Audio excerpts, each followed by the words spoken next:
प्रधानमंत्री नरेंद्र मोदी ने बीते वर्षों में विश्व मंच पर भारत को एक जिम्मेदार, निर्णायक और विकास प्रेरित नेतृत्व के रूप में स्थापित किया है। इस दौरान प्रधानमंत्री नरेंद्र मोदी ग्लोबल साउथ देशों की दमदार आवाज बनकर उभरे हैं। प्रधानमंत्री मोदी ने कई मौकों पर कहा है कि ग्लोबल साउथ की आवाज को अब दबाया नहीं जा सकता है। इतना ही नहीं, भारत हर स्तर पर ग्लोबल साउथ के हितों का संरक्षण करता दिखा है। प्रधानमंत्री नरेंद्र मोदी की ग्लोबल साउथ फर्स्ट नीति ने अंतर्राष्ट्रीय विकास एजेंडे को एक नया दृष्टिकोण दिया है। ग्लोबल साउथ की आकांक्षाओं को आउटडेटेड फ्रेमवर्क में कैद रखना भावी पीढ़ियों के प्रति घोर अन्याय। नई पीढ़ी के बहुरंगी सपनों हम पुराने जमाने की ब्लैक एंड व्हाइट स्क्रीन पर नहीं दिखा सकते। स्क्रीन बदलनी ही होगी। सबका साथ, सबका विकास की सोच अब ग्लोबल बन चुकी है। भारत की पहल पर अफ्रीकी यूनियन को G20 का स्थायी सदस्य बनाया गया है। ये कूटनीतिक सफलता के साथ साथ वैश्विक न्याय की दिशा में बड़ा कदम था। भारत की मेजबानी में अब तक 3 voice of global south summit का आयोजन हुआ है। अगस्त 2024 में हुए तीसरे voice of global south summit में 120 से अधिक विकासशील देशों ने हिस्सा लिया। ग्लोबल साउथ देशों के किसी मंच पर ऐसी एकजुटता की मिसाल पहले नहीं दिखी।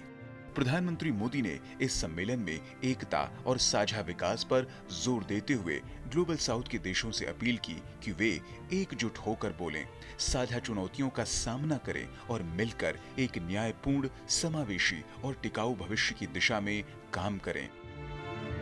भारत ने सिर्फ विचारों के जरिए ग्लोबल साउथ की प्रगति की बात नहीं की है, भारत ने आगे बढ़कर ग्लोबल साउथ के देशों की मदद भी की है। कोविड महामारी के दौरान भारत ने वैक्सीन मैत्री के तहत करीब 100 देशों को वैक्सीन दी। इससे भारत की छवि एक जिम्मेदार और भरोसेमंद सहयोगी की बनी। दुनिया के पास तो वैक्सीन था नहीं। जो 2-3 कंट्री वैक्सीन बनाती थी वो स्टॉक पाइलिंग करने लगी। वैसी स्थिति में मोदी जी ने वैक्सीन मैत्री चलाई।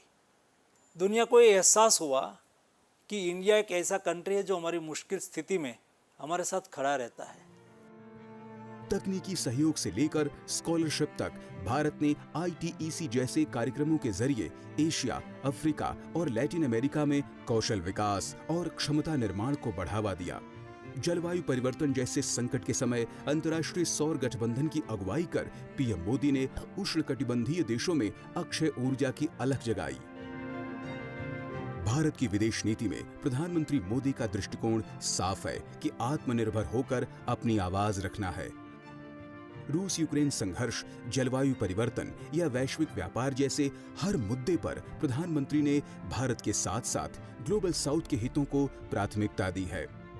PM ने हर वैश्विक मंच पर ग्लोबल साउथ के देशों के हितों, सरोकारों और चिंताओं को मजबूती से रखा। आज जब दुनिया नई चुनौतियों से जूझ रही है, तो प्रधानमंत्री नरेंद्र मोदी के नेतृत्व में भारत विकासशील देशों की आशा की किरण बन चुका है। नरेंद्र मोदी सिर्फ भारत के प्रधानमंत्री नहीं, आज वे ग्लोबल साउथ की आवाज के प्रतीक हैं, जिसे दुनिया लंबे समय से सुनना चाहती थी। Bureau report, DD news.